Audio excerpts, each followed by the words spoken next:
So just to give some background, you are a female weightlifter. You typically compete in the 73 kilogram weight class, but your training sessions, while you're training, you are roughly 180 pounds. Just to show the difference, it's about a 20-pound weight difference between your training versus your competition day. So you're looking to hopefully lose some of that body mass in order to be able to compete in the 73 kilogram weight class. So I went over your nutrition history that you provided for me, and it seems here that you consume a pretty high carbohydrate diet, very high in protein, and you sort of avoid fat, you said, because you're fearful of gaining more fat. So, and then looking on to see what a typical day looks like for you. You said something like scrambled eggs with toast or a bagel, coffee, protein shake with like whey protein with about 20 grams of protein per scoop. Um, Prior to your weightlifting session, depending on when that is during the day, you typically have protein oatmeal, which is just your oats mixed with like milk or water and protein powder. And then you typically have another cup of coffee for that energy boost. And then for another meal, you have lots of rice and chicken and broccoli with hot sauce or some variation of that. A snack you suggested here that you would have is about 5 rice cakes with peanut butter with banana slices on it.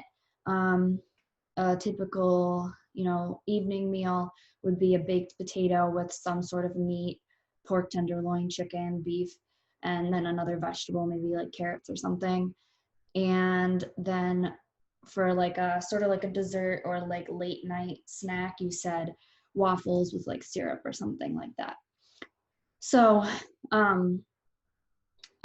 depending on when that competition date is, the varying things that I can help you with they're gonna be different. So if your competition date was 7 days away, meaning you were 1 week out from your competition day, a 20-pound weight loss in a week is not recommended for you.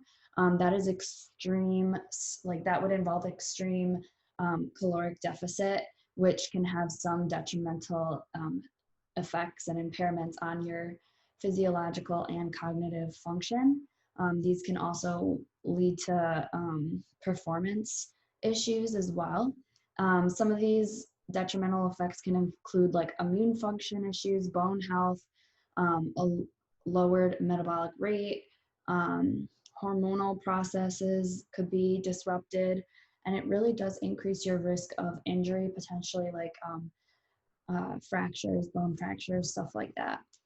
So in this situation, if you were competing and it was 7 days away, I would recommend moving up in your weight class from 73 kilograms to whatever the next highest weight class is, just because this is something that should have been, dealt with a month prior.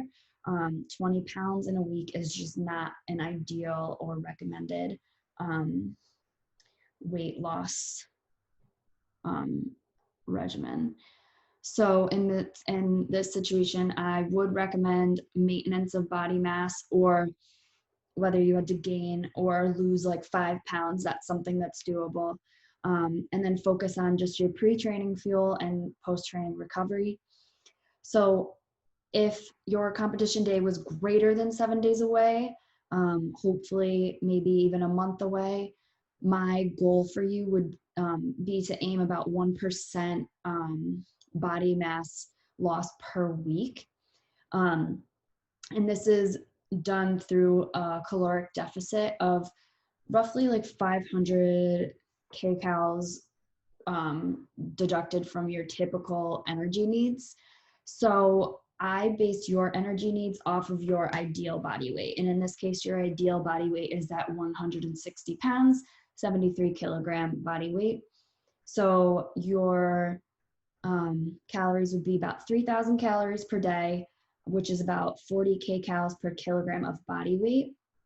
I did want to do higher protein for you because higher protein paired with a lower carb diet has been shown to decrease and help promote that loss of body mass, specifically fat, and maintaining and preserving that muscle.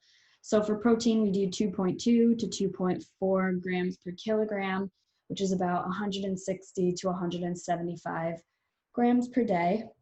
And then for fat, sort of just maintain fat about around 0.8 grams per kilogram, which is about 58 grams per day, because your carbohydrates are a little bit lower. So I did want to keep your fat pretty consistent for that energy source as well. Carbohydrates is going to be about 5 to 6 grams per kilogram per day, which is about 350 to 450 grams of carbs per day. So if we're looking at this is about a month in advance to your competition date.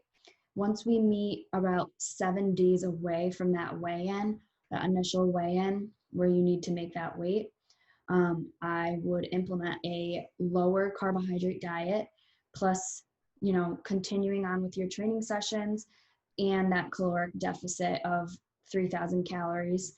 Depending on what your weight is looking like, we may reduce that to another 500 calories, just depending to see where you are so far.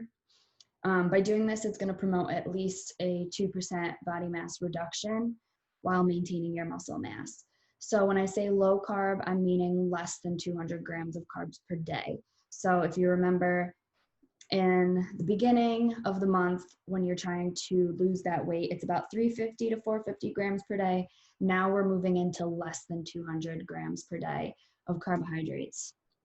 The next thing that I would want to do is reduce your sodium intake to about less than 500 milligrams per day.